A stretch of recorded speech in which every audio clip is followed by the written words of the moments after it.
Welcome to the Wellness on Tap podcast with your host, Dr. Debs Eastwood. Are we all good? Marvellous. Right. Okay. So I would love to welcome back Tasha Ponton and Chris Marsh. Thank you for having us again. Oh, you're very, very welcome. I was so excited to hear about what you've been doing in the bits that you've shared on social media about your recent exploits. And so, you know, when you suggested to me, shall we come on and talk about it? I'm like, yes, that is a fantastic idea. Welcome, come back. So please, where do we start? Why Peru? Why the sort of retreat experience that you chose? Give it to me. Okay, so why Peru initially is probably the best thing to talk about. So part of the shamanic training we've done comes from the Shipibo tribe in Peru. So that's part of the lineage of what we've learned. So we've always wanted to go to Peru since we started the training to kind of experience it. And the shaman we train with, Stacey Keast, she's been going to Peru for a long time. Obviously, she trained there as well as in Siberia. And she regularly goes to this retreat center that we went to. So it was something we always wanted to do, wasn't it? And so basically it's an ayahuasca retreat. So we'll talk a bit more detail what ayahuasca is, but it's a spiritual medicine. It's a traditional spiritual medicine that's used by shamans in South America. And there's variations of the active ingredient in ayahuasca is DMT. So there's lots of different plants all over the world that shamans use to heal and to work with people and their spiritual journeys and physical and mental healing. So essentially, you kind of have to be called to work with medicines in shamanic practice. So, you kind of know intuitively when it's the right time. And we wanted to go last year, and it kind of wasn't time. Nothing aligned. Yeah, so we were like, we wanted to go, but we couldn't make it, which is a sign you're not ready. Absolutely. Exactly. With anything, really, if you get some resistance, it's not the right thing to do, or it's not the right time to do it if there's resistance. And particularly with ADHD, this is a big part of what I teach people in terms of learning to tune into your intuition and go with what feels right. But when Stacey announced that she was going to take just a group of her students to the retreat center in Peru, we're like, yeah, sign us up. We were like, first it ticked a lot of the boxes. We are coming this time. We are coming. So absolutely felt the right time to do it. So, a little bit about the spiritual medicines to start with. So, they're incredible. Whether it's mushrooms, the psilocybin-based mushrooms, the Vietnamese mascara mushrooms, whether it's any of the DMT-based medicines, or lots of variations of different spiritual medicines, they're a tool to heal. You're not going to have a lovely, wonderful experience with any of these medicines. They're going to show you what you need to heal. If you've had trauma, it's going to show you your trauma. It's going to really bring it up to the surface. So you kind of have to be prepared for this if you're going to work with them. And this is why it's super, super important to recognize that these aren't magic pills. They're a magic pill to show you what needs to heal, but you're going to need support. Then you've got to do the work. You've got to do the work. You've got to go into the darkness to get out of it. Okay. Yeah, many people, they think it's this shiny, exciting thing. Oh, I'll take this, I'll take this medicine or I'll take this thing and it'll just make everything better. And they jump in without doing any healing or therapy first. In the same way, a lot of people will go on their own and take a usually quite large dose of magic mushrooms. And they're not prepared for what comes up. So as Chris mentioned, it brings up your trauma. And there's a lot of people that go on ayahuasca retreat and they have a very intense experience and they don't have the foundations to take them and to really process what comes up. And then it can feel like they're almost going backwards. So we always advise if you're feeling drawn to work with these, and they are master teacher plants, they're the top of the teacher plants. If you feel drawn to it, to tune in to your own, honestly, to your own healing journey, your own therapeutic journey, and and where are you, and where would you like support? I mean, get you there? we're firm believers that that really you should do some healing first before you dive into the spiritual medicines, whether that's ayahuasca, San Pedro, mushrooms, or anything else, because it will put you on your backside otherwise, because it will bring everything up. And in what we do in our one-to-one work, we're kind of working the same way. We're helping people find the root cause of the traumas and release it. Unfortunately, the society we're in, as you know, Debs, it's a culture of popping a pill and everything's going to be okay. But we're told we pop a pill, everything's okay, but never is, of course. Absolutely, yes, that's a whole nother story. Which is why we're all here, right? Yeah. It's why you do what you do. It's not a magic pill that's going to get you through and make you perfect. So there's more to it than just taking and working with the medicines in the retreat or on that one session. So, and we've both had clients recently that have worked with mushrooms, some just in their own, in their own space, some of the others. And it's just brought everything very viscerally to the surface. And obviously, luckily, they've been able to come and work with us to help them reintegrate and work through that and get them where they need to be. So very powerful tool to get you through a block in your healing, essentially. And that's one of the reasons why we wanted to go, was not just about shifting through to the next level in terms of our spiritual work, but also pushing through the next boundary in our own healing. Because healing for us is like an onion. You peel through those dark, hard outer layers of the onion.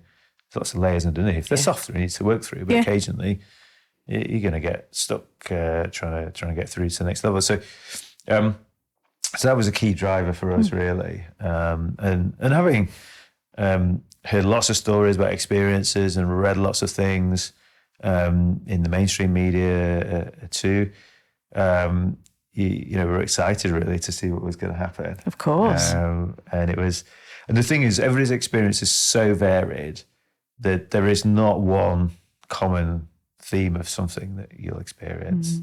It's very, very varied. So we were super, super excited and nervous with it. Of course. But, having done all the work we've done and experienced what we've experienced, we were confident we'd be able to work through it. And we've got support of all of the people we train with as well around us. So that was the reason for going in a nutshell. Okay. Had you ever been to anywhere like Peru before?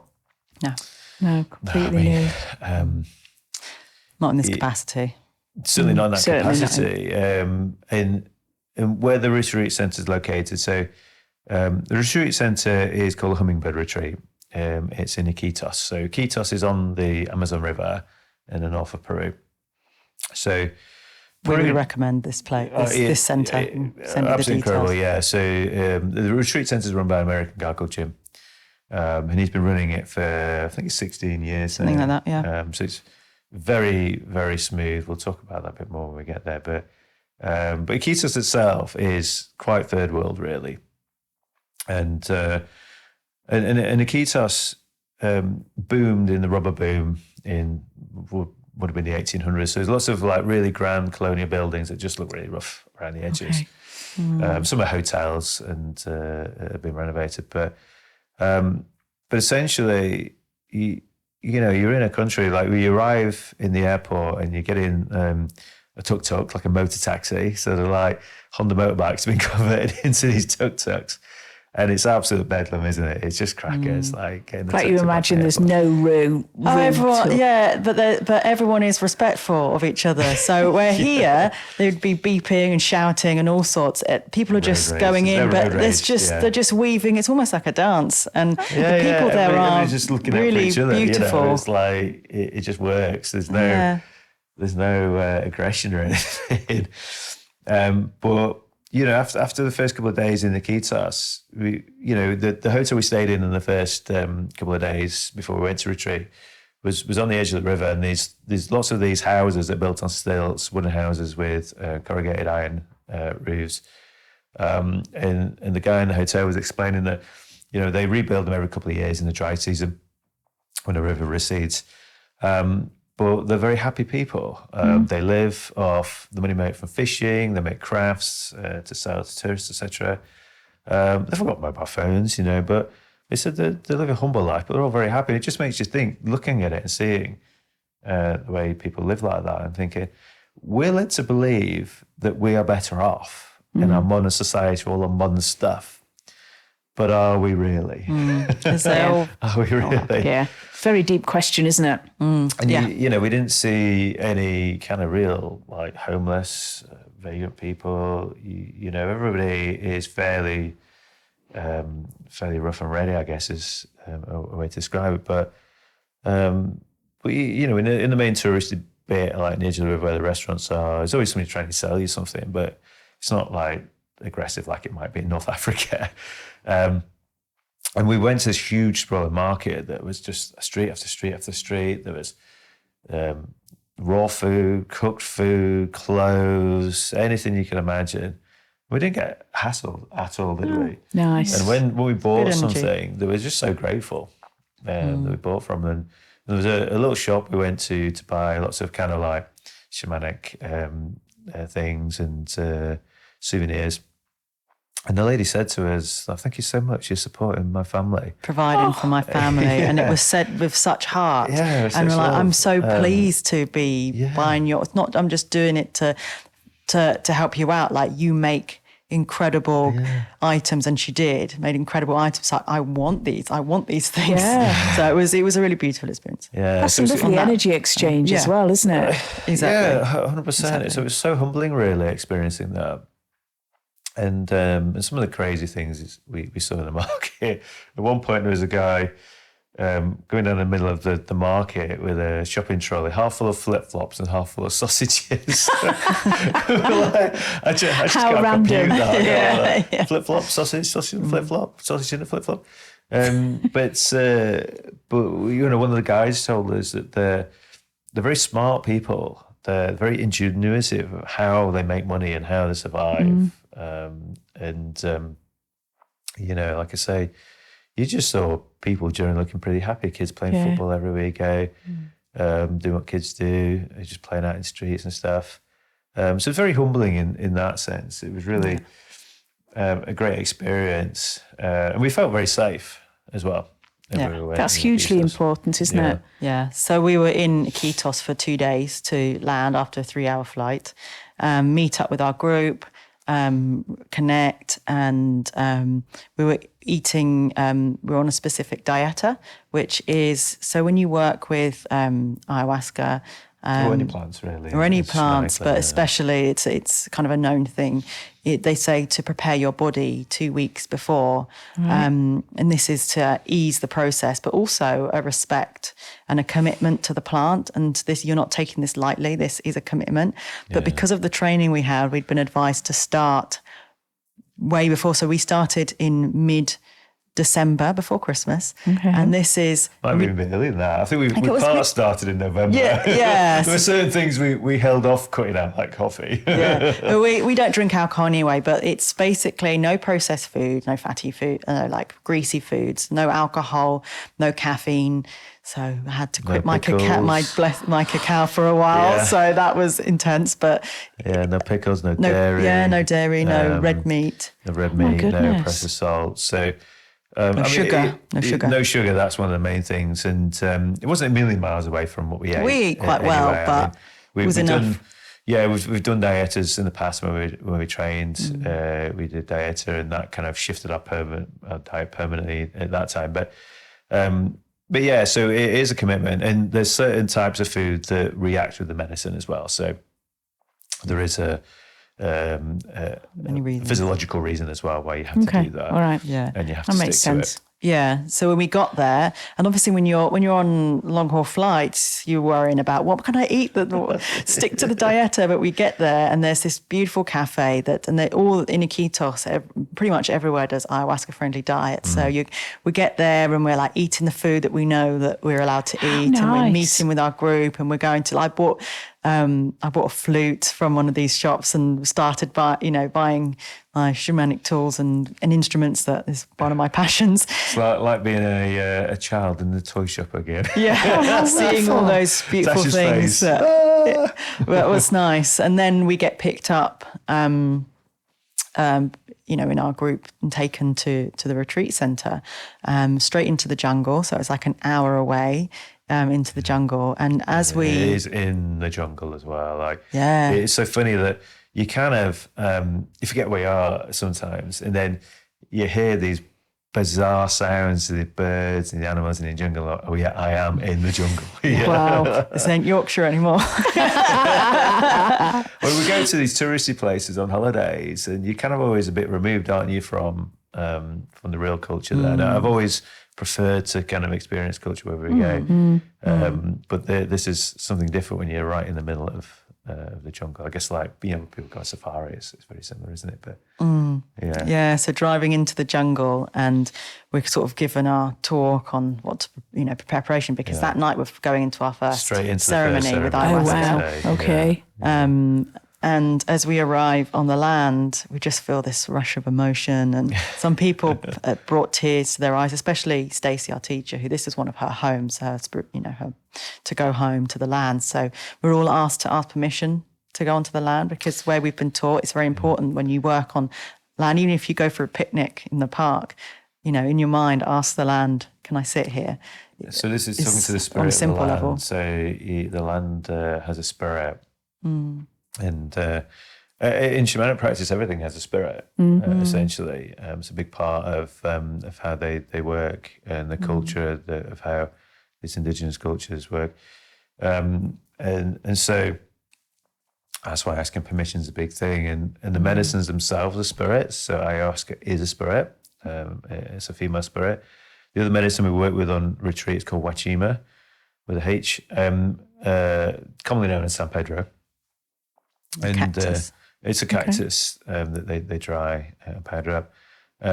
So they call it the grandmother, grandfather medicines. They're like the master top teachers, of the master teacher plants. they're the big ones, the big spirits, and they will shift you far if you're willing to listen. And Yes. I was worried before we went, because I was worried about what's going to come up. And my friend who was there with us, who's already been there before, she said, all she will bring is truth. Simple truth. And I couldn't help but think, what if I don't want to know the truth? You can't handle the truth. That's it. It's very natural for you. Can you accept truth? And what does that truth mean? And what do you need to work through to be able to hold that truth as well within your body? Is another part of it. So going back to the spirit of the medicine, this is why you have to be called. You have to ask the spirit of ayahuasca Permission. if she wants to work with you. So we started meditating with the spirit of ayahuasca a month before we went. Months before. Well, that was October, actually. Yeah, October, so wasn't it? months before. Months, yeah. And so, in meditation, we were seeing visions and we were getting information from ayahuasca even before we got there. So, this is how kind of in-depth the process is when you do it in the shamanic way. It's not just turning up and diving in ceremony. It's all about preparing yourself physically with a dieta, mentally through the journeying with the spirit of ayahuasca. So that first day, straight into ceremony. So the ceremonies are held in what they call a maloka, which is it's a big round ceremony space with wooden structure, in the jungle. essentially. Wooden and canvas I've seen on. Oh, yeah. Well, it has to have the mosquito nets as well. You don't want to be lying there in the dark with anything falling on bitten. you. But nothing comes in. So it's safe. So it's a really beautiful space. Obviously, it's a ceremonial space, so it's protected. The shaman is called Manny. Wonderful, beautiful, beautiful man. We're not quite sure how old Manny is. I mean, in the 60s. Yeah, in his 60s. But really beautiful energy. Very and wise. so he holds a space. He creates a ceremonial space, opens the ceremony, protects the space. So again, this is why it's important when you're working with these spiritual medicines. You have to work with people who understand how to work in ceremony, protect the space energetically, because what these medicines are doing are opening that gateway to the spirit world. And so you are spiritually very, very open. It's like opening the crown up like massively. So if you're in the wrong space, the wrong environment, if you're around negativity, that is going to come in. And I will add that there are a lot of retreat centres that have loads and loads of people. I would always stay away from that because there's so much energy. Like the Hummingbird Retreat, they have a select amount of people and they hold the space. And we were lucky because we had Manny and Jim and our teacher Stacey all holding the space. And we were a group of pretty much all healers. So it was very special for us. But sort of safety and integrity is very important. Yeah, I was just going to say the word security, sort of mental security more than anything. Yeah, you know, so you can drop in. Absolutely. Yeah. I mean, for us, we won't work with anybody now unless we trust and know them. We know the training they've had. We know their experience, because there are a lot of people out there that this is digressing a little bit, this is a little bit of the corruption that's come into these spiritual medicines where, particularly after COVID, you're talking about essentially a third world country where they know they can make a lot of money by training people in the West to work with these medicines. But the Ayahuascarians, they train from being a very young age for, is it 8 years, 11 years? I'm not sure, but most of their life. Around 10 years. To work with these medicines and hold people in space. So somebody who's just popped over to Peru and then had to do it for 2 weeks and comes back with no other training, you're mixing with their energy, their trauma's coming out in the medicine, it can cause a big impact. So for us, we're very, very careful about who we work with. So what would recommend to anybody who's interested in working with these medicines is do your research. Research the person who's holding space, research their training, their background, their history, where they're going to hold it, who they're going to hold it with, and use your intuition really to make sure you go with the right people. And obviously, for us, Stacey's been going to this retreat centre for many years.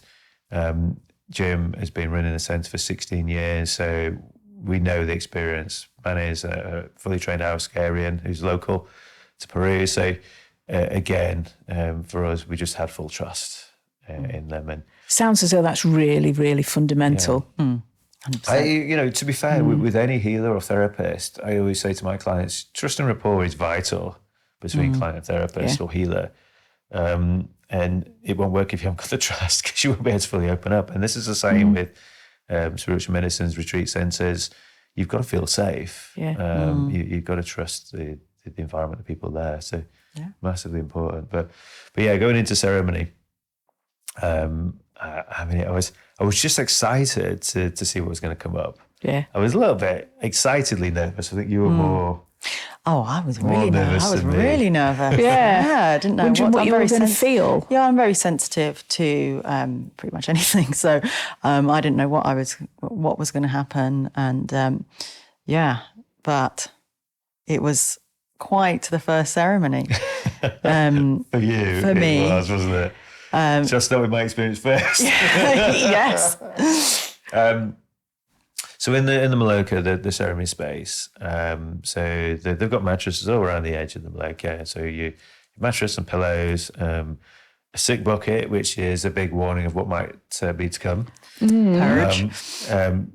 Purging is part of the process. Necessary. And it's necessary, energetic shift is to release energy by purging. So, we shift energy by burping, trumping, purging as well via vomit at both ends.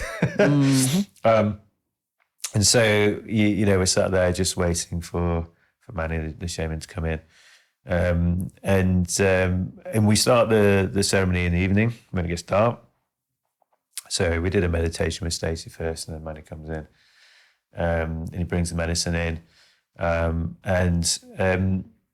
it basically, Manny starts by blessing the medicine. So he connects with the spirit of the medicine and sets intentions to obviously heal everybody and give them what they need.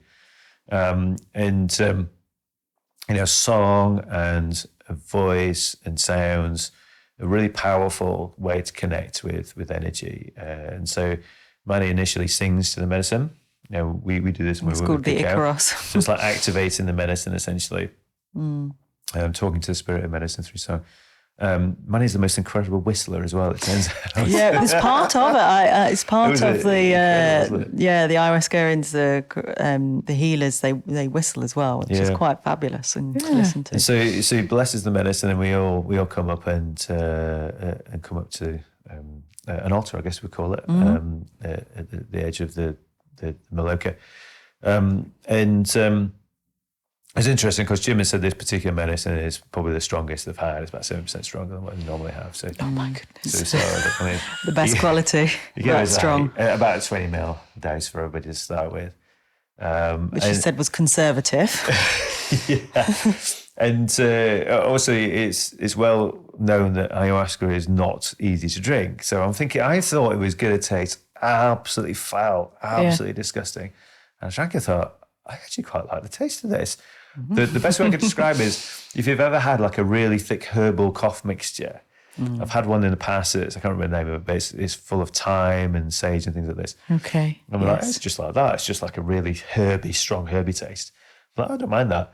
But within about a minute, I'm like, oh, I do feel a bit queasy actually. The aftertaste is was as quick as not that. great. Yeah, I was like, Yeah. And the more you drink it, the harder it is. I watched Manny, and I think they said 2,000 times he's drank it in his life, and he was not hiding how difficult it was. I thought he'd feel like, no, you must be. He was pulling a face, and I think it's just that hard, and that comes down to the commitment and the respect. I think it's that. Are you committed to this? It's the body remembers. It's the body remembers. So each time the body's going, I know what goes on. No. So it's interesting. So how the ayahuascarians work is that once everybody's taken the medicine, they sing what's called icaros. How would you describe an icaro? The singing, so that's the channel, the songs that the shaman sings to connect, I guess, to connect to the spirit of ayahuasca, to bring out the healing, to activate, Yeah. So something that I imagine.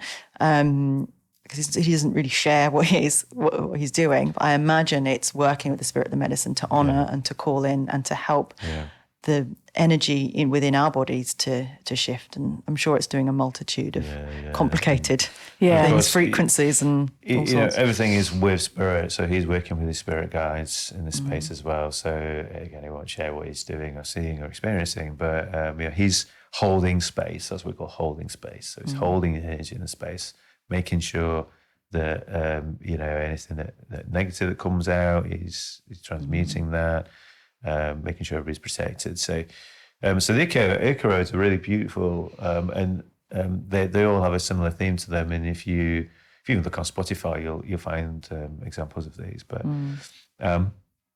Manny, quite a strong, powerful voice. Quite powerful, really beautiful at the same time. But it did have these rattles that you described it as. It felt like it was whipping your brain. Well, that was because of the experience I was having, because you're very sensitive to light. That's why, I know that different centres hold the ceremonies. Like, we're sharing what we experienced at this retreat centre, but other centres do it differently, I think, a little bit differently. But you're very sensitive to light, very sensitive to sound and energy, everything.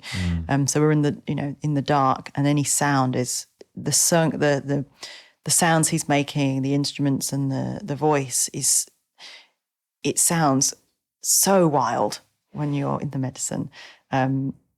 So the rattles were particularly painful for me, because they're very intense rattles that he's constantly working with. It was quite amazing that Manny pretty much used these rattles for about 4 hours as well. Constantly in the same rhythm pretty much the whole time. Quite incredible. But in terms of the experience, so it takes a little bit of time for the medicine to kick in. It varies, obviously, for people depending on how much they've eaten. We don't eat from midday. We don't drink from about 2 hours before to help the medicine come through. And for me, a lot of people will see very strong visuals. I had quite mild visuals, patterns, shapes, outlines of people, not as strong as maybe I expected. And a lot of people, they see ayahuasca as an animal, a snake, a jaguar. I couldn't quite make out what I was seeing fully, but I had an actual conversation with ayahuasca like it was a person, which was quite incredible. But it was one of those moments where it was like a starstruck moment. Oh, now what do I ask her? Dumbstruck. Yeah, literally starstruck. And so, I had some very personal things around my healing, my family, and some of the things, very clear messages. There were times where I almost slipped into that theta dream state and kind of came back out of it and thought, I can't quite remember what was happening. And I just let go of that and just, on the premise that I don't need to remember at that time, stuff was happening and that's fine. But the medicine is very physically healing for a lot of people. And for me, I literally felt like somebody reached into my chest with the hand and moved some stuff around. Ooh. It was the most unusual experience. That's how visceral it was. And, I've had rotator cuff injuries on and off for quite a few years and felt some intense sharp pains. And again, that's just the energy moving in my shoulders, my hips too. And so that was probably the most extreme thing I experienced in the first ceremony. And, as the medicine started to wear off, ayahuasca said, I've got to go soon, Chris, because the medicine's wearing off. Have you got any other questions? I'm like, I can't think of anything. So it's just the most bizarre thing, having a conversation with the spirit of medicine that way. It was quite cool. Yeah, that's mind-bending on its own, isn't it? Mind-blowing stuff. And, as the medicine wears off, you feel quite physically disorientated. Trying to walk to the toilets, it was kind of like, I'm kind of walking a bit like this, and our friends is coming the other way, and we're kind of like trying to avoid each other like this. And I just lay in the maloka and fell asleep, and kind of went back to the accommodation I call tambos, the like little huts on stilts, in the middle of the night. I mean, walking through the retreat centre in the middle of the night with all jungle sounds and hearing monkeys swing between trees and stuff, that was a little bit daunting at first with a head torch on. But yeah, it was an incredible experience the first time round. And speaking to Jim after, I said, I just didn't see the visuals very strong. And he said, okay, well, let's go a bit higher on the dose next time. Because I felt almost like there wasn't enough fuel to power it, Okay. So some great things happened, but I thought, okay, we should maybe need a bit of a high potion. Meanwhile, this conservative dose, and it was everything was exactly what was needed. But for me, I felt it very intensely. Everything, I felt a lot of physical pain, a lot of emotional pain. Like the visuals I was getting were very, very challenging to experience. Finding it hard to breathe through it, and the energy in my body my body couldn't contain all of the energy.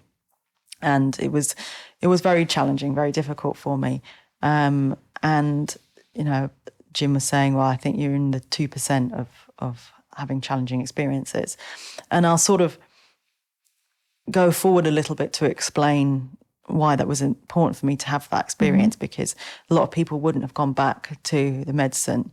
But because I've spent, I do what I do, I was like, no, I can hold this. And it was important for me to be able to see it through and be able to hold myself through it and release what I needed to. I learned that in the next, I could have said no, I'm not going to do anymore. Absolutely. And sometimes it's important to listen to your body and say no, but because of, I know how to hold myself and navigate healing. I said, I'm not going to miss this opportunity for healing. I'm in a safe space. And if I've done 4 hours of that, I can do more, and we'll see. So the next night, well, let's go like half the amount. So I lay there and I didn't really feel anything, but I fell asleep. And I thought, and I had a little bit more, and I thought, am I playing with fire here? But actually, she came on really strong, and I got very clear messages because in the first ceremony, I was going, can you show me another way? Because that's something you can do, is ask the spirit, can you show me another way of this? And she kept saying, no. And one of the messages I got was, to be able to hold everyone else's pain, you need to have been able to hold all of your pain again so that you can hold everyone's pain. And I thought, well, okay. And it was about accelerating me as a healer forward to be able to hold everything else and be able to let go and detach and know that it was a process of moving through fear, something that I'd had to move through quite a lot through my life. I was a very fearful person for a long time, and like it's okay to hold fear and be able and know that I'm safe and know that I'm strong and look my challenges, my past darkness in the face and say, no, I'm strong, I can hold it. It was a very powerful experience and strengthening experience. And then I got very, like Chris was saying, got a very clear message. Ayahuasca looked at me. I saw her as a vine with an eyeball on a vine, which apparently is a thing. Okay. And I heard the voice came through to me very clear. So sometimes you receive like telepathically and it'll be your own thoughts, your own voice, like in any sort of spirit connection. But this, I could hear her very clear. It was like a foreign older lady voice. And she said, you are getting to expert levels in what you do, but if you want to get to master, you can't take your baggage with you.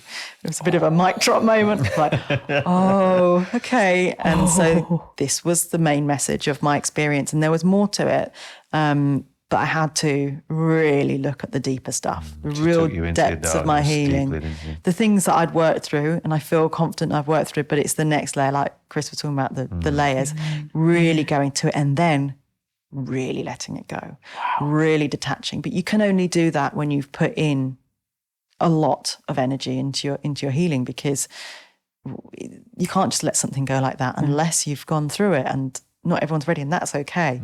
But it was important for me to do that. So it was really challenging, and it can be challenging, but you're held in, if you go to the Hummingbird Retreat, we know you're going to be held properly. But if you're held properly, you can face it, and you can see how much strength you have, because sometimes fear stops us from doing the hard things. That's what fear does. But it's like, no, I can move through that. I can face it. And you did get reminded that it was okay to ask for help as well, didn't you? Yeah, I refused to ask for help. I was like, no, I'm doing this on my own. And I think that was important, but it is also important to ask for help. It's okay to ask for help. I mean, with any healing, and with these medicines, we always say, you get what you need. Not always what you want. Yeah. You get what you need for wherever you are at this point in your journey, because for people who've had a lot of negative experiences and traumas, you can't just throw it all out there straight away. You've got to work through it gradually. So, even if, you think, oh, I haven't had any trauma in my life. You just don't associate with the word trauma. But and this is the beautiful thing about healing, is you get exactly what you need at that time. And for you needed to go into that heavily, didn't you? Yeah, I really needed to, because I've come back completely refreshed. I don't know, how would you describe it? Yeah, on a different level, really, on a different level. I mean, this is a fascinating thing. I mean, anybody who's lived with somebody who's been on a healing journey, you see the massive shifts and you see the changes, and even for yourself, sometimes it's really good to just take a step back and look how far you've come. And something for us, over the last 3 years since we met, we've both come on massively, and this journey was just the next step in that. To really elevate it to another level together. So that was massive for you, that wasn't it? Massive. And knowing the background of it, and we've worked through some of this stuff before, to finally put that to bed and get rid of that was incredible. Yeah, it was so empowering to finally get to that point of letting something go, and to be held in the ceremony because there were moments where the shames came round to hold and to pray with you, and to allow you to shift and release it. That was important. So how many ceremonies did you go through? We did four ayahuasca and one wachima, San Pedro. And each ceremony was very different, and it's like an evolutionary process. And the retreat center, you can go for various different lengths. Some people do 7, some people do more. But 4 for us was a real good number, and everything works synchronously. my second ceremony, very little happened, which was so funny at the time. All I saw this being in white with a kind of dark face, with these really sparkly big eyes. He just held out his hand, they went, and blew this green powder at me. I was like, all right, interesting. What's that? And nothing happens. I'm just kind of sat there jigging away to Manny's Icaros for 4 hours, thinking, what's happening? I felt very altered, don't get me wrong. I'd had a bigger dose in the second one. Getting up and going to the toilet was an adventure. But I'm like, what's going on? I spoke to Jim at the end of the ceremony, and I said, Jim, I just didn't get anything. This is the only thing that happened. And he's like, okay, well, nobody gets visuals. I'm like, yeah, but nothing at all. So I just thought, well, something must be going on in the background. It's fine. I not just needed to consciously be aware of it. So Jim goes, all right, next time we'll go big. Oh my goodness. I'm ready for it. And after the second ceremony, we had a day off, didn't we, with Wachima. So Wachima is a very, very different medicine. It's a longer experience, an all-day experience. The active ingredient in ayahuasca is DMT. So DMT is an integral part of what we have in our pineal gland. That's what connects us to spirit. So that opens us up to spirit. Well, Wachima, the active ingredient is mescaline. So it's a cactus. So it's a much more gentle, longer experience. So it typically lasts for six. I get the feeling you're going to say something different here, Tasha. Yeah. When you go big and you have what Stacey called a greedy bastard portion, things happen a little bit differently. Yeah. So I realised very soon in this experience that the being that blew the green powder at me was ayahuasca. The green powder was Wachima, the San Pedro. I was like, that makes sense. So it's fair to say Wachima was my medicine. Okay. So it's kind of like a happy, euphoric experience a lot of the time. A lot of the time for some people.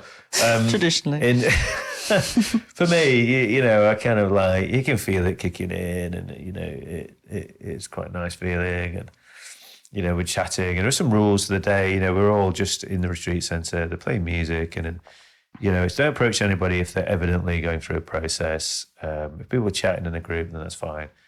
But don't interrupt anybody else otherwise. And I just felt drawn to go and sit in the Maloka and chill out, and I'm lying on the bed. I just needed to move. So I got up, and like my legs were shaking, my glutes were firing. So I'm like just doing some yoga poses, some warrior poses. And all of a sudden, I'm like, I need to dance. No, Chris doesn't dance. It's like if there was a nerve for dancing, mine disconnects at the waist. It's like the spinal cord for dancing, there's a break in mine. And so Chris doesn't dance, Chris don't dance. And suddenly I can move, I can feel the rhythm, the beat. I'm like, this is how people do it. This is what dancing's like. Oh my God, and his voice said in my head, today, Chris, dance is your medicine. And you need to dance in everybody else's medicine and then dance in Tasha's medicine. I'm like, all right, okay then. All right. Didn't really understand what that meant at the time. I just go with it. And so basically I was having these intense experiences with everybody else all day long. And it was like massive past life clearances for me. So basically up to this point, I'd had really bad chronic inflammation in my hips. And every time I got out of the car, I'd hobble a bit until it wore off. Every time I got out of bed in the middle of the night in the morning, I'd be really stiff. And, I'm obviously very much into holistic healing. So I did go to the GPs about it, and they couldn't really explain it.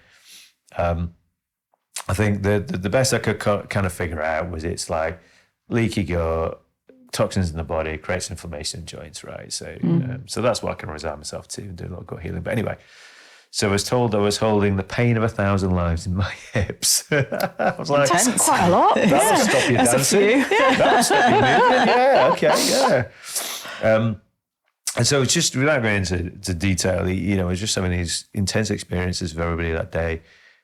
Massive clearances, emotional outpours, weird little experiences with other people and with people that weren't there. Again, clearing past life stuff and getting told things, giving realizations of things, and oh my God, now I understand that. Now we understand that. Now we understand that. It was really, really incredible, really, really amazing experience. It's just difficult to explain, really. I mean, very similar to a lot of what we do in shamanic practice when we journey and we work and we heal. It's just like one massive, huge healing process all day long, really, for me. You experience a lot of euphoria and energy moving through your body, and you might like to laugh and cry at the same time. And the crying isn't necessarily negative. Sometimes it is. It's just a huge release. It's just energy flowing through you. You can feel the universe negative emotions, deeply through your body. And you know, one of the ladies that went, she's very, very connected to nature, and I could see in her eyes like what her soul was. It was like, oh God, I could feel the pain as well at one point. And I'm like, it's not easy for you to be in this physical body from a soul perspective. But I could feel a connection with nature and the plants and the trees. And I put my hand on this tree and I could just feel the energy of it. And then when people talk about tree hugging, like, I can feel a little bit when I touch plants and trees and stuff sometimes. But this was like next level. And I touched a tree that was dying. And all these insects and ants coming out of it. And I felt like it was sucking my energy. Like, well, I got to pull my hand off. So it was, and I've been very much more sensitive to energy ever since as well. So again, that was an amazing experience. And same with other people in the retreat. I could feel what they feel, their connection to spirit, their gifts. Meanwhile, Tasha's not having a happy experience. We started off being together and we were laughing and crying and experiencing. Then as Chris goes off to the Maloka, I need to be and sit at this tree, and I had some realizations drop in, which were amazing but intense. But it just doesn't stop. The energy, just the intent. What I'm experiencing gets more intense, gets more intense, gets more intense, to the point, much like the first ayahuasca ceremony. Everything was too intense. It was almost painful. I was in my tambo for ages. And I kept saying to myself, if you're going to rebirth, because I knew that some messages coming through about rebirth. Rebirthing isn't going to be easy. You got to come out of that, you know, it's not so, it can be painful. So I was going through all of this. But rebirthing, just inside, is all about shedding trauma and coming back into a new version of you in the same way that snakes shed skin, crustaceans shed the shells. Well, that was another realization I had, was my skin. Everything was uncomfortable to touch. Everything felt painfully uncomfortable, and that was one of the things I was like, "Well, it's like I'm shedding my skin." But it got to the point where I really needed it to not be so intense, and I had to have a lot of support that day, and it was quite frightening at times, but like the first ceremony, it was an important trauma processing that I had from some stuff I've experienced, and I had to face it. And it was another way of experiencing my deep trauma, and the same sort of messages I got on the first ceremony. But Chris kept coming up to me to try and dance with me, and all the time we've been together, I've dreamed of just dancing together and him saying that, and I had resided myself to him not wanting to dance. And this time I was like, I can't even deal with you. I can't, because it was just too intense. The experience was too much usually this lasts about 8 hours, but for us it lasted about 20 hours. But we did spend some nice time together in the evening. We did, during the day, we couldn't be in each other's energy. We couldn't. Energies are too much. Twin flame energy we talked about in the last podcast. We feel each other's energy so intensely anyway. But that day, like, Tasha, I can't be here. It's just deep. It's too intense. So it was very painful and uncomfortable for me most of the time because of the intensity and because of what I had to process. And again, it was another level of me holding myself, and moving through the darkness to come out into the light, basically. Yeah. And then later on in the evening, we'd had some food then, and took Tasha some food. So we sat on the tambo and dancing with Tasha. I've got to dance in your medicine now. I've got to dance in your medicine now. Like lying on the bed going. And I'm like, go and get rid of it. It's not your energy. Go and purge it out. Go and purge it out. Go and get rid of it. It's not your energy. I wasn't able to purge it. No, you weren't really, And it just kept coming back in waves. It's like, 1 minute we're all right, next minute it's back in again. And so the reason why I had to then dance in Tasha's energy was a little bit of spiritual concept here is that, Tasha and I have never had past lives together on the earth, right? So the story of how we got together was this whole experience in Sirius B, the water planet, we talked about on this podcast. That's the last time we incarnated physically together. However many of thousands of lives or years ago that was. So my journey that day was to release all the pain of these past lives where I've been apart on the earth, to then come back together with Tasha. So the whole dancing Tasha medicine, I suddenly thought, I'm going to propose. I was just going to say, did this lead up to this? This is how I'm going to propose. So it's like, right, it's now time to only dance in Tasha's medicine. Was the message that had come through. And so it's what I'm like, dance with Tasha, dance with Tasha. No, I don't know. I'm just going to have to ask her. So this isn't going to change. So Tasha, will you marry me? She went, what? What? Do you mean it? I'm like, yeah. Is that just the medicine speaking? No, I mean it. You sure? Yeah. You can remember in the morning? Yeah. So we were lying on the bed. So I got down on one ear on the floor and asked again. Oh, sweet. This wasn't planned. Gorgeous. So it wasn't like a ring or anything. So it was very much part of the journey, really. And she said yes, just so you know. Beautiful, wonderful, congratulations. So that was an incredible part of that journey. But yeah, that medicine was so beautiful. I'm so connected to it. And what was so funny was like my hypnotherapy mentor, John, he'd given us 3 San Pedro cacti, months before. I think we must have already booked Peru by then. He had no idea. The symbolism of that. So we've got these Wachima cactus in the house now. So that is definitely my medicine. Really, really connected to that.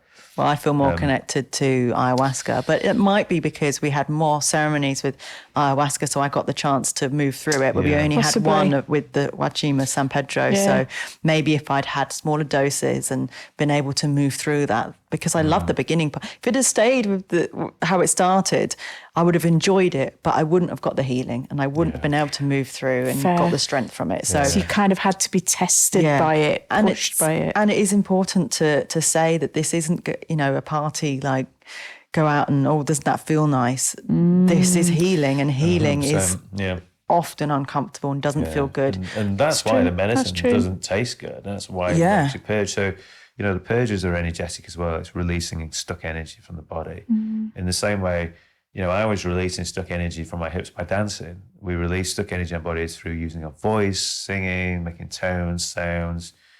This is why we yelp in pain, right? And this is why we stretch in the morning, release stuck energy. So why yoga is so powerful. It's moving stuck energy in the body. The funniest thing in the second ceremony was nothing happened other than I was sick at the end. So Manny came round, so we did a one-on-one healing. And as soon as he started singing with me, I'm like, okay. Just as he finished, I purged, and I was sat next to Jimmy and Manny, and I heard Jim go, "You just made that guy purge." I just heard Manny chuckling to himself, like, "Good job." Because that is to bring up, because every time he would come over, it would bring up the need to purge, and that's what I imagine one of the things he's trying to do. Celebrating each other's purging in the morning. But what was interesting, it's not a normal thing to do that in everyday life, is it? But I appreciate there was a purpose behind this. Yes, exactly. But even in everyday life, if you're sick, it's to get rid of something, and you generally feel better afterwards, right? Always alive. Yeah, that's true. So we if we get food poisoning, we're sick to get rid of what's poisoned. So it is to release. But we had to be really careful with our energy and not to. We were on our own journeys, our own healing journeys, and we weren't there to support each other. We had to support ourselves. I mean, support each other overall, but not in the moment. Yes. And so we were sort of separated in the ceremonial space, so we could disconnect. And there's so much going on with yourself, you're not thinking about anyone else. But there was one point where he purged, and it made me feel better. So that was really interesting to notice. Like, oh yeah, thanks, Chris. I feel better now. So I don't know what's going on there, but I noticeably felt better. Yeah, when I could hear Tasha struggling, I was like, God, Tasha, go on, get it out, get it out, get it out, get it out, get it out. Yeah. But I mean, the third ceremony there was the most intense for me. It was, I had, well, after the Wachima day, I thought, I'd be happy not just going home now. I've got so much out of that. I was like, well, no, I do need to carry on. If nothing else, just to honour Manny and Jim. So I thought, okay, I'll just go back to what I had in the second ceremony. I won't go really crazy. But oh my God, that was intense. It was intense. It was physically really intense. There were times, like Tasha explained, where I had to really ground and kind of breathe. Yeah. Put myself back into my physical the body. energies, It was really intense. And I was rising. in and out of dream states and we're slipping into that subomblistic consciousness. And it's probably why I can't remember everything that happened, but again, more physical things. And it was just really intense. And the visuals were very, very strong. I could see these two beings, and Jim refers to them as doctor spirits. And people who write and talk about ayahuasca, they talk about these healing spirits that you only connect to when you work with ayahuasca. You always see, and people have talked about, wanting to bring their own spirit guides in the ceremony, and the guys are going, no, this isn't our space. This is not for us to come into, because you're working with the specific spirit of ayahuasca and these healing spirits. On a healing level, because my guides came in, but they were to connect. They weren't really. Not Well, to do anything, one yeah. worked on me actually. Yeah. One did, but they came in to bring them to connect visually, which was amazing. Which I see and connect with my guides all the time, but in that space, in the medicine, so intensely, and for them to be like you're sitting in front of me. Yes. So that's where they stepped in. And that's what these spirits were like fabulous. to me. That's Yeah, amazing. and everything was green though. Everything was green. And that's quite a common thing. When you see ayahuasca inspired art, it's often all green with some colour thrown in, but it was all green. And there was two native South Americans sat either side of me as well while this was going on. It's almost like they were operating on me. That's how I could describe it. Wow, it's like they were just busy doing their thing. And at one point, ayahuasca said to me, we're going to do some healing in your stomach now. It might hurt a little bit. And it's intense stomach cramps. I'm like, okay, there's going to be a big page tonight. And at the end, I still felt very physically altered, and I was putting off going to the toilet, and I thought, okay, I'm going to have to go. And a couple of hours after the ceremony finished, and as soon as I stood up, I was seeing visuals again. I'm like, oh my God. So I staggered to the toilet. I'm sat in the toilet, and the sick bucket on my lap. It's fair to say I was cleaned out of everything. That's just necessary sometimes, and because it's part of it, everyone shares and their experiences, and there's no airs and graces, and you're just open. We're all more conversations about poop and sick than you ever have in your life on a retreat like this. But it was everything is physical and energetic at the same time. So it was just getting everything out energetically and physical, and felt amazing the day after. Good. Amazing. Everybody had a big purge, didn't they, that night? Really massive shifts. I can't. Yeah. Some it was going on for a couple of days. Yeah, definitely. So is it something you would do again? Yes, for sure. We 100%. Just need to wait for the right time. Course, again, it's about the calling again. So a lot of people I've met over the past few years. And worked with in therapy and shamanic healing can get kind of addicted to it, and they go again after again after again, and it. You've got to give time for what we call integration. So you've got to work through what's come up, what you've been shown, what you've been told, what you've been given, to really fully integrate that healing and process it. It can take over a year. I'm not surprised. And it will take at least 6 months. We'll still be kind of working with the spirit of ayahuasca and with what we got for 6 months. And at some point, we'll feel the call to go again. to go to the next level, you know. Time is right. We've got to get married first. Yes, that's the next most important first step, thing, isn't and it? then Yeah. we'll- We did consider, should we do it in Peru? Yeah, I certainly will honour it in Peru. We will always You'll go go back back to and the wonderful. Hummingbird Centre. So that'd be a nice thing to do when we go back again. But yeah, you know, going back to the onion analogy, there's always layers, and the healing for me, and I talked about this when we've talked before. You know, life and experience is all about growth. It's all about learning and experiencing. And we grow more when stuff goes wrong than we do when it goes right. And from a soul perspective, you know, I think we come to the earth to grow, learn, and evolve as a spirit, as a soul. And for that reason, you know, we will constantly be doing our healing. We're constantly working through stuff. And, you know, you might think, oh, God, I mean, there's no end to it. Well, in a way, no, because you don't know how good stuff can be until you get there. Yes, that's very true. You don't know. And we have to stop ourselves sometimes when we're having these 3D panics about where's the next client coming from, or, you know, money or whatever else is going on in our lives. We have to stop ourselves and go, our life is fantastic. And this is the life difference. is amazing. You know what I mean? Like before I worked on my healing, I spent most of the time quite anxious, quite unhappy, and knowing that things weren't great, but putting up with it. But now I can genuinely say I wake up pretty much every day feeling so grateful and going, my life is amazing and I'm so grateful. It doesn't mean that we don't navigate human difficulties, or that challenges don't come in, or that there's deeper healing to do. But that's the difference between That's wonderful. working on your healing, that foundation level of working on your healing, getting to a place where you can feel gratitude. Because when they say, here all the time, just be grateful, but when you've not done much healing or therapeutic work, bringing in gratitude when you're full of the traumatic experience you had, it feels a bit like a slap in the face, because you generally can't connect to it all the time, and that's okay. But once you start working through it, you get to a point where you can navigate the challenges a bit better. You're not perfect, and go, I am so grateful. And I am so grateful for my life. I'm grateful for all the work that I do, the life that I live, my family, the experiences I've had. And I feel good that I can have those very challenging experiences with the medicines in Peru, and I'm grateful for how difficult, and they were difficult. Like I'm not joking. It hurt to blink, physically hurt to blink at times.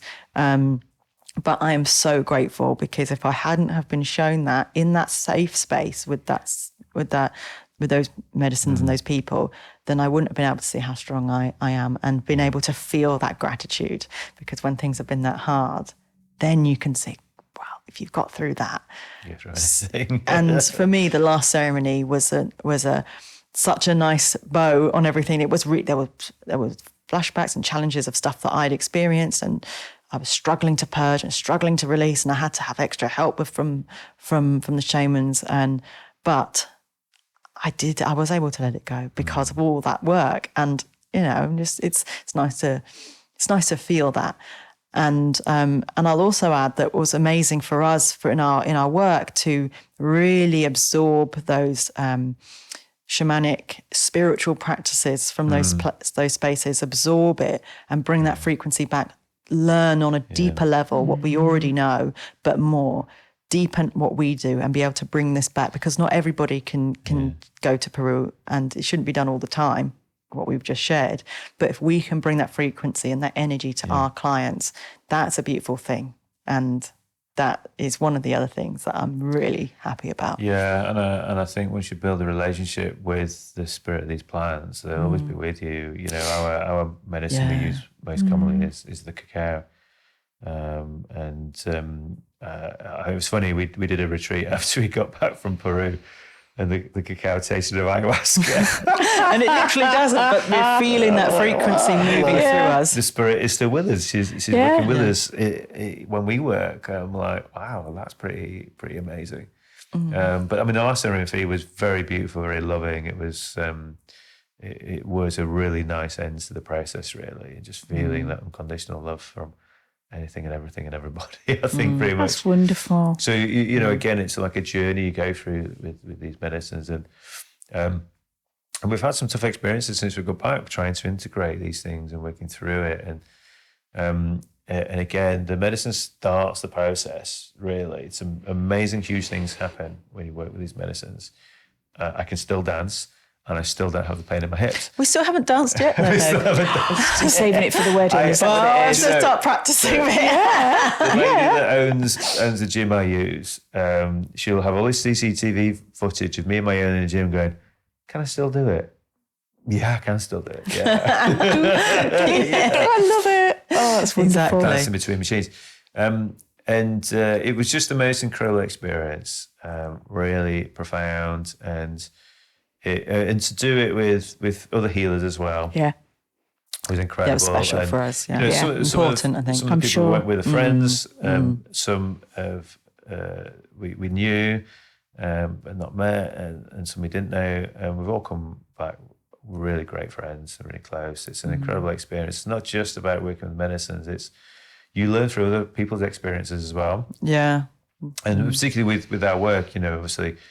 As a healer, often clients reflect things that we've experienced or we need to work through. But yeah, to learn from other people as well, and that way what they experienced was incredible. Everybody had the most amazing experiences. And part of the Chris was talking about integration. Part of it is, can you anchor in? Stacey, our teacher, reminded us of this the other day. Can you anchor in what you've received? So this 5D, let's call it, like high vibrational energy. Can you anchor it into your 3D everyday life? Because we all do have to live that 3D life. Yeah. Can you bring that frequency, that learning, that can you bring it through to your everyday life? And it might be a bumpy ride, like when the turbulence kicks in, it might be like rickety or shaking. But can you bring it through? And it's okay if it takes a bit of time to anchor in. But that's the intention. Can you implement that within your everyday experience? Absolutely, and like little things for us, like there's certain things I've completely cut out my diet again now since doing the dieta, because I'm much more sensitive to energy now, and I can feel certain foods that must not bring me out of that. So, so the things I've just completely cut out, and I want to continue with a really clean diet. I mean, I can't even. I last week for lunch, I not prepared my lunch, so I got a supermarket. I got some just prepared chicken breasts and some hummus. And even that, I was like, I don't like the taste of that, I don't like the feel of that. It felt really heavy. I got a kind of really salty, furry taste in my mouth when you have a really bad Chinese. And like, it's only roast chicken from the supermarket. So, but that's what Jim was saying when we were ending. He said, well, it's really important to keep to the dieta for 2 weeks. There's a real, you might want to just get home and eat a load of sugar, or just like, it might be a pull to... But he said it's really important because it's like, he described it as setting concrete. And, if the longer you leave it, the longer it will last. And this is your new frequency in your new body. Why go through all that effort just to throw it away? Yeah. And what's really fascinating, it's kind of validated for me, obviously, all the holistic work that you do, Debs, and all people you're connected to, it's something we really understand the stuff we put in our body is so important. And now being more sensitive to it, being fairly intolerant to a lot of foods has been a bit of a journey anyway, but just the energy of it now, understanding that, and I don't want to put anything in my body that lowers my frequency. So from a human concept, we are big walking salt batteries, right? So anything that we put in our body affects our energy as well as our physicality. So it's really cemented that in my mind, really, that I want to only put the best quality of anything in my body, whether that's food, water. For sure. Within the constraints of what is on offer. That's the challenge, right? It is. I'd love to be able to grow all my own veg and stuff, but it's practical level. I'm not very good at that kind of stuff. But who has the time when you're running businesses? But, that's it. But yeah, you can make small changes, and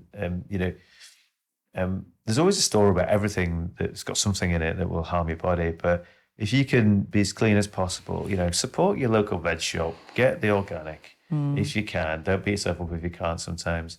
Support your local butcher, get the good grass-fed meat, the free-range chicken. And one of the things that mainstream religion teaches is, to bless your food and be grateful for it. And on an energetic level, shamanic level, Something in that. again, be grateful. Thank the spirit of the animal. Thank the spirit of the plants you Let's eat. try to do that. Because you're affecting the frequency and vibration of it. So, and if everybody listens to this thinks, oh, that's complete rubbish, Chris. If you go and find these videos, these experiments where people bless water and they talk positively to Changes the rice molecular structure. in water, and you put positive words and negative words on things, you can see the evidence of this, and you can practice this really easy day on day. So, you don't have to live like a monk, but the more you do, the better, really. Wonderful. And this is a great thing about your podcast, Debs, is that we can introduce people to all these different ways Absolutely. of living and experiencing things and healing modalities that every little bit helps. It's not just about the mental health, it's the physical health as well. We focus on mental And health. people can pick and choose whatever it is they want. They can come along, view this podcast as their own personal pick and mix. Go, that suits me, because not everything's going to resonate for everyone. No, and that's of course okay. it's not. That's No. why we have many different ways to get to a similar place of personal alignment, right? That's it. And if you think about what And health. we use the word resonate. What does that mean? Where does it come from? Frequency. It's a frequency, right? Yeah. So, Tasha and I resonate because we're on the same frequency. And So do we. say to my clients, go with who you resonate with. Yeah. It's all about trust and rapport, working with a therapist and a healer. So if you don't resonate with them, then don't use them. Absolutely. That's right. So same with the other thing, like go with what resonates, connecting into our innate ability, our intuitive mind to work out what is good for our bodies and not good for our bodies and our souls ultimately. So. Oh, I love it. I can't wait to see where this goes next. I'm so looking forward to it. I can see a rerun in the future. Yes. I can see the next instalment. Peru, the sequel. Yeah, I can see that. Yeah. Thank you so much for coming and telling us. It's just been... Thank you for the interest and allowing us to share. It's been a joy. It was quite important to kind of talk about our journeys, really. And you find lots of information on YouTube of people's experiences, but for us, everything is about doing things sacredly and doing things safely and getting the right support. And through the shamanic training we've had, we try and apply that to everything we do. So we want people to experience these medicines, but experience them safely. Absolutely. Whether it's ayahuasca, San Pedro, mushrooms is our local medicine of our land. Just make sure you do it safely. Research who you're doing these ceremonies with, wherever you're doing them, and whatever country you're doing them in. Just do your research and make sure you're safe. Yeah. If it don't feel right, it won't be. Perfect. Well, thank you so much, guys. Thank you. It's lovely to be here again. Yes.